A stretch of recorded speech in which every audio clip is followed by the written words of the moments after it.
pants up or die in jail. That is a decision many black and brown communities are beginning to face in an increasingly polarized police state environment. Now, Akinola Gonzalez did not die in police custody or in jail. However, one does have to wonder how long before someone does die over saggy pants. Now, this is Akinola Gonzalez's story, and listen to what he had to go through. A clothing controversy on the campus of Hinds Community College. A student tells us police threw him in jail because of his saggy pants. 16 WAPT's Ross Adams went to campus and talked with his supporters. What do we want? Justice! When do we want it? Now! A small group of people protested on the Hinds Community College Raymond campus Wednesday afternoon after one student claimed an officer threw him in jail for wearing saggy pants. Hey! These saggy laws have got to go. At one point, protesters who left the designated demonstration spot were pushed back by police. You're welcome to protest in the designated area. That's where you have to, that's the rules. That's the rules. This is connected to what we see nationally as honestly connected to white supremacy via respectability politics for black youth. It's criminalizing blackness. And so what we're saying with this protest is that that's unacceptable. Akinola Gonzalez says police arrested him last week when he left the cafeteria. He says he was targeted because he's black. He said, well, I seen this young man in the cafeteria and his pants was well below his and I quote.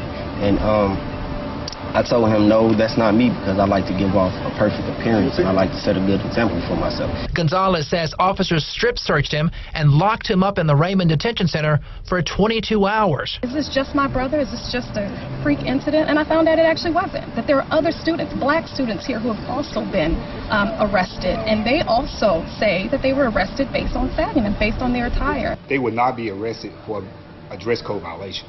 Administrators say the officer took Gonzalez into custody because he refused to show his student ID.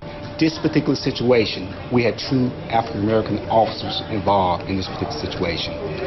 No profiling, that is so far from the truth. What do we want? Justice! When do we want it? Now! Reporting from Raymond, Ross Adams, 16 WAPT News. The school held a disciplinary hearing on Gonzalez today. No word on when they will decide on his punishment.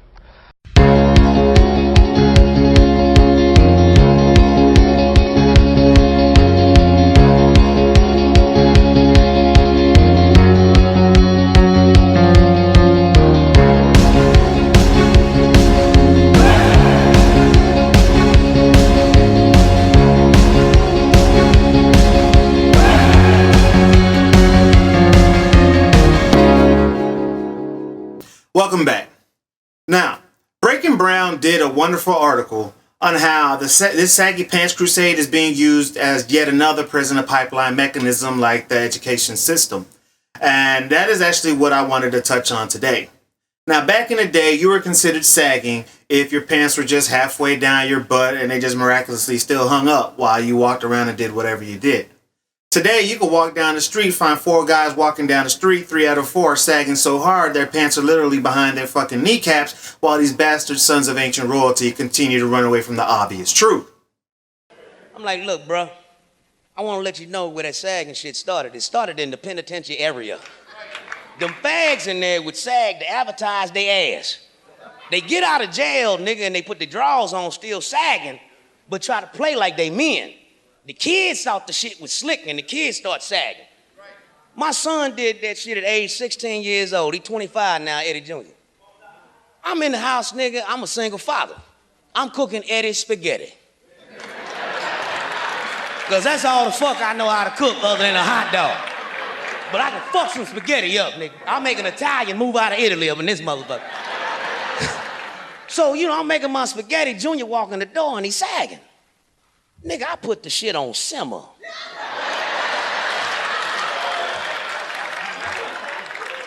I said, Junior, grab a little seat right there on that bar stool. I said, well, what up, Pop? Oh, it's a lot up, nigga. And it's a lot down. I said, nigga, grab yourself a beer. I can drink. Today you can. That nigga sat down, I explained the story to him. I said, nigga, sagging started in the penitentiary area. Fags was advertising the crack of their ass. You sagging? Sagging is fagging. Now, as women's hemlines continue to rise, men's pant lines continue to fall along with apparently their standards. What the fuck is wrong with you? Pull your damn pants up. Now, with that being said, I do agree with the article in that they are using the saggy pants ban as just another catalyst for increased police civilian encounters, much like the New York's repugnant stop and frisk program. Now, a New York Civil Liberties Union analysis revealed that innocent New Yorkers were 5 million times more subject to this invasive tactic since 2002, and that black and brown communities were overwhelmingly targeted, with nearly 9 out of every 10 stop and frisk New Yorkers proven innocent per NYPD's own reports. Now, this year alone, in the first 2 quarters, 13,004 stops were conducted by police. And out of those 13,004 stops, 81%, or 11,124 individuals, were proven innocent. Now, out of this 13,004, blacks made up 54% of the targeted population for the stop and frisk. 54%, or 7,158 blacks were targeted. In second place came Latinos at 29%, or 3,944 Latinos targeted by the stop and frisk program. And rounding out the bottom were, of course, whites at 12%, with 1,541 whites targeted by the stop and frisk program by our NYPD. Now, the Saggy Pants Crusade is really just another means to funnel useless blacks into prison, and I say useless because they have no use for blacks in their economy anymore. With open immigration and advancements in technology, why do they need black folks? They don't need you. Now, the only time they're going to use you is just for slavery, which is still considered legal if you're incarcerated per the Constitution. If you don't remember, you better look that up. Now, should brothers pull their pants up? Of course. Definitely. Should they go to jail for it? Hell no. That's stupid. It is a cultural problem, not a criminal problem.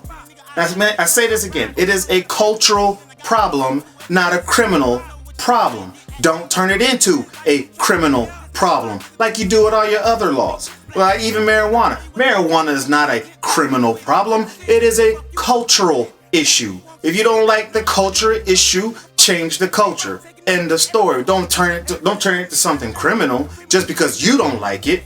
I mean, it's ridiculous. Now, if we target a segment of the population by banning saggy pants, enforceable with fines and jail time, then we need to go ahead and ban fat, sloppy women from wearing 2-piece bathing suits, thongs, and leggings, and halter tops because that's considered indecent exposure to us men.